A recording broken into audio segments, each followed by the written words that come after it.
বন্দুক হামলার ঘটনায় তোলপাড় অস্ট্রেলিয়া। দিন দুপুরে ভিক্টোরিয়া রাজ্যের প্রত্যন্ত এলাকায় এক বন্দুকধারীর গুলিতে প্রাণ গেছে 2 পুলিশ অফিসারের। ঘটনার সূত্রপাত মঙ্গলবার সকালে মেলবোর্ন থেকে প্রায় 300 কিলোমিটার উত্তর পূর্বে পোরেপুঙ্কা শহরে ঐতিহাসিক যৌন অপরাধের অভিযোগে একটি গ্রেপ্তারি পরোয়ানা কার্যকর করতে ডেজি ফ্রিম্যান নামে এক ব্যক্তির বাড়িতে যায় পুলিশ। এরপর ওই ঘটনা ঘটে। পরে অবশ্য গ্রেপ্তার করা হয় তাকে।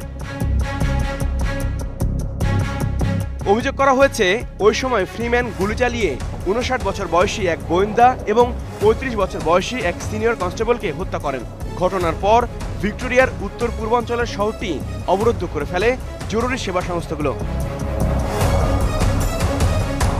পুলিশের ধারণা, খুনি নিজেকে একজন সভরেন সিটিজেন বা সার্বভৌম নাগরিক হিসেবে বিশ্বাস করতেন, যিনি অস্ট্রেলিয়ার সরকার ব্যবস্থাকে পুরোপুরি অবৈধ ভাবতেন।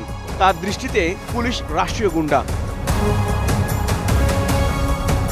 এই ঘটনার পর অস্ট্রেলিয়ায় পুলিশের জীবনের নিরাপত্তা নিয়ে প্রশ্ন উঠেছে। HROV, star news.